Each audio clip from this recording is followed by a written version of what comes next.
I have unfiled tax returns. Should I file this year first and then go back and worry about the rest later? That's the question we're going to answer here today. My name is Darren T. Mish. They call me the IRS Solution Attorney.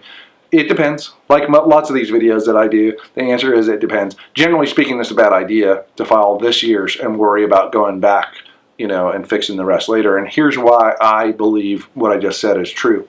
And I see this happen all the time, where tax professionals are working with clients and they don't really have a plan. They just file one return at a time. They could start going from the first one that was unfiled to the most recent one, and they just file them one at a time, and then they figure they're just going to figure out what they're going to do from there.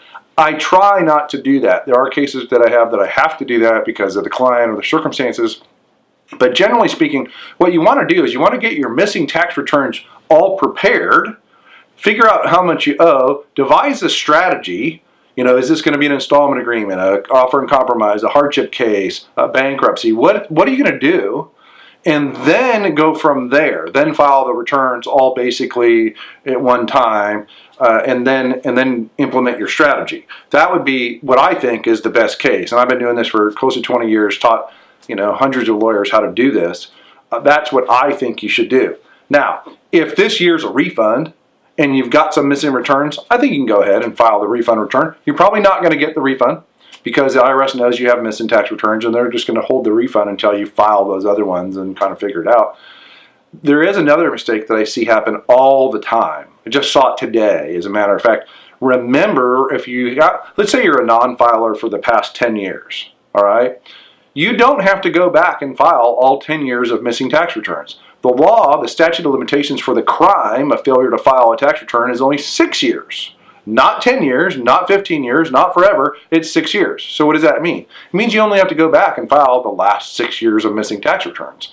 I just saved you a bunch of money, potentially. I've saved clients tons of money over the years where they come in and they think they have to file 10, 15. I had one client needed to file 50 years of tax returns. I said, no. We're going to file the last 6 years' returns. The IRS has a written policy that says that this is the case, and we're just going to move forward from there. And so, to reiterate what I'm saying here, I think you should prepare all 6 years of missing tax returns, figure out how much you owe, figure out what your strategy is going to be, file the returns, then implement the strategy. I think in many cases, you're going to need the help of a tax professional, and I invite you to give me a call. We can discuss your situation and devise a custom strategy for you. I just don't want to see you make the mistake of just kind of willy-nilly filing returns out of order or not with no plan, because that doesn't usually work out all that well. If you have questions about this or anything really having to do with IRS problems, I invite you to visit the website at getirshelp.com.